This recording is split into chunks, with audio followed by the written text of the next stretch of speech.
But you're not a politician. I don't know what you mean by politician versus technocrat. ٹھیک ہے نا, یہ آپ کے ذہن میں ایک شارپ ڈسٹنکشن ہے. Isaac Dar probably will come close to I don't know how you define different people. ٹھیک ہے, the point is کہ we are facing a certain set of responsibilities and we should do, ہمیں جو کچھ بھی کرنے کی ضرورت ہے وہ کیا جائے, اور اس جھنجٹ میں نہیں پڑیں کہ آپ ٹیکنوکریٹ ہیں یا پولیٹیشین ہیں یا کیا ہیں. چلیں اب جو بھی ہے مجھے بتائیں آپ کا ویژن کیا ہے. آپ کے پاس اگر میں کہوں کہ شیخ صاحب مجھے ایک ڈاکومنٹ دے دیں جس کو میں پڑھوں, میں پتہ چلے کہ اس حکومت کا ویژن ہے جو ڈیولپ ہوا ہے, وہ ڈاکومنٹ کدھر سے ملے گا؟ دیکھیں, پہلی بات یہ کہ آپ نے میری بجٹ سپیچ دیکھی, اوکے, اس میں کیا تھا؟ اس سے پہلے اس گورنمنٹ نے کیا اقدامات کیے ہیں, you should be aware of those and then we can say کہ جی ویژن کیا ہے. Because the challenge right now is how to get consensus to implement the vision.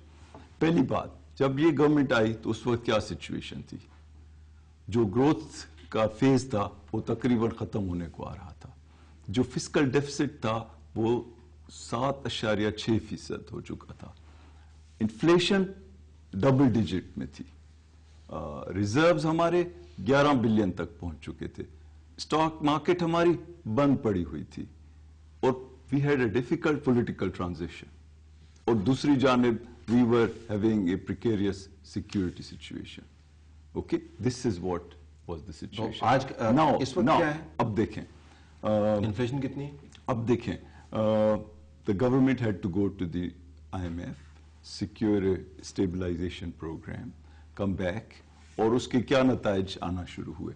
Inflation جو 25% ہو چکی تھی تقریباً 12% پہ آئی. اس وقت انفلیشن 12%. میں بتاؤں گا آپ کو اس وقت کی, ٹھیک ہے, میں کہہ رہا ہوں یہ پری فلڈز کی بات بتا رہا ہوں, ٹھیک. سیکنڈ, گروتھ میں مومنٹم آیا. ہمارے ریزروز جو ہیں وہ دوبارہ جو ہے 16 کے قریب پہنچ گئے. فسکل ڈیفیسٹ جو ہے وہ 7.5 سے کوئی 5.3% پہ آ گیا. اور جو ہمارے کمزور طبقے تھے ان کے لیے نئے پروگرام شروع کیے گئے. And when I announced the budget, اس وقت اس کیبنٹ نے جو فیصلے کیے وہ یہ تھے کہ سب سے پہلی چیز یہ ہے کہ ہماری جو اکنامک اسٹیبلائزیشن ہے اس کو پروٹیکٹ کیا جائے. دس از نمبر 1. سیکنڈ, جو ہمارے کمزور طبقے ہیں ان کو ٹرانزیشن جو ہے اس کو ویٹ جو ہے اس کا ان پہ نہ پڑے. اور بجٹ میں کئی فیصلے کیے گئے جو لوگوں کو بتانا چاہیے. نمبر 1, یہ پہلی بجٹ تھی جس میں کیپٹل گینز ٹیکس لگایا گیا جو پاکستان کے طاقتور ترین لوگوں پہ ہے.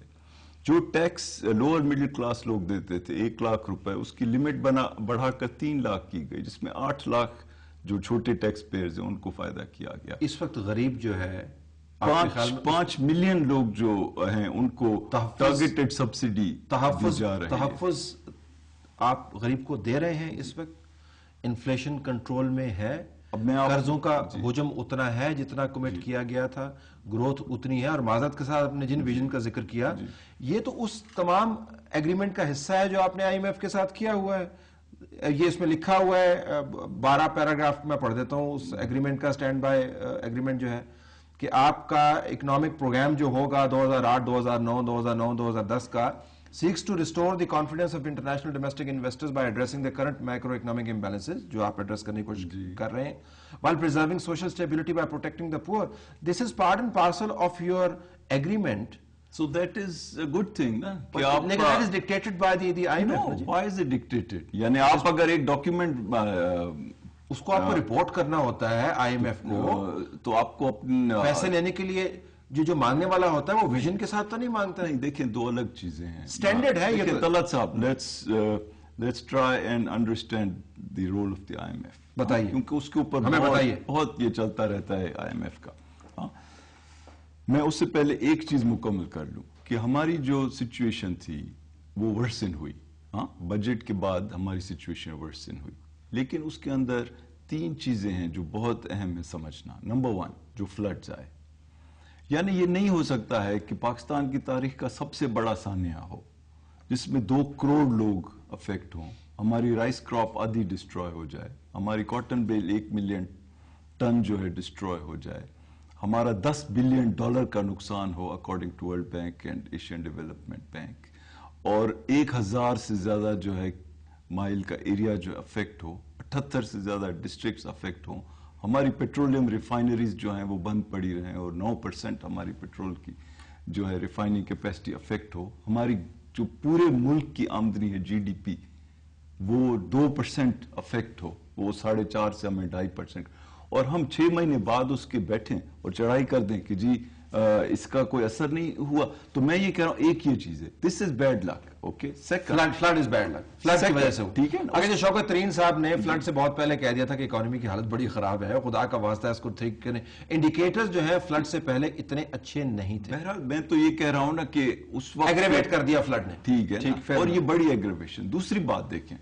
کیونکہ کچھ چیزیں ہیں جو گورنمنٹ کی ناکامیاں ہیں یا ان کی جو ہے کوتاہیاں ہیں, کچھ چیزیں ایسی ہیں تو اللہ کی طرف سے, ان کے باقی چیزیں آئی ایم ایف کی طرف سے. ٹھیک ہے, اب دوسری چیز یہ کہ جب بجٹ پیش کیا گیا تو تیل کی قیمتیں جو ہیں 70s میں تھی, 74 کے قریب تھی, اب جو ہے وہ 100 کو ٹچ کر رہی ہیں. قدرتی بات ہے, اب اس کے کئی جو ہیں اثرات پڑ رہے ہیں اکانومی پہ, اور ایسے اثرات ہیں جو حکومت, کوئی بھی خصوصی طور سے سیاسی حکومت, ان کے لیے وہ درد سر ہے.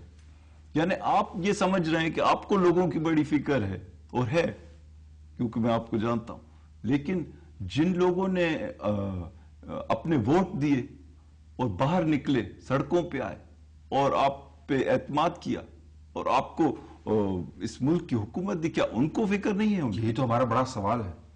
تو واٹ آئی ایم سیئنگ ان کو بھی ہے, لیکن کچھ چیزیں ایسی ہیں جو ان کے بس میں کنٹرول میں نہیں ہے. یعنی اگر آپ اوپیک جو ہے یا پوری دنیا کی منڈیوں میں اگر 75 سے 100 روپے تیل بڑھ رہا ہے تو آپ کس کے اختیار میں ہے؟ کسی کے اختیار میں. صحیح. Okay, this is the second point. ایک چیز جو کہ پالیسی ہے جس کا اثر ہوا ہے فیڈرل گورنمنٹ پر, اور میں سمجھتا ہوں یہ ایسی چیز ہے جس کے اچھے اثرات ہوں گے, لیکن فار دا ٹائم بینگ جو فیڈرل گورنمنٹ ہے اس کے بہت جو ہیں فائنینشیل امپلیکیشنز. وہ یہ کہ جو NFC ایوارڈ دیا گیا, اس کے تحت فیڈرل گورنمنٹ کی طرف سے صوبوں کو اس سال 400 ارب ایکسٹرا روپے دیے جا رہے ہیں.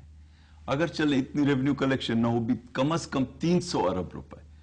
نو دس از گڈ, یہ پاکستان کی فیڈریشن کو اسٹرانگ کرے گی آگے چل کر, اور اس میں جو چیزیں اضافی برڈن ہے نا. لیکن اس وقت جو فیڈرل گورنمنٹ ہے اگر وہ 300 ارب روپے دے دے, so what we are seeing کہ جو آپ جیسے لوگوں سے بھی ہم یہ کہہ رہے ہیں, اور ہم جب PMLN کے ساتھ میٹنگز بھی کر رہے ہیں, یہ کہہ رہے ہیں کہ جو سینٹریلٹی ہے پروونشل گورنمنٹس کی ان فسکل مینجمنٹ, وہ ریکگنائز کرنی پڑے گی.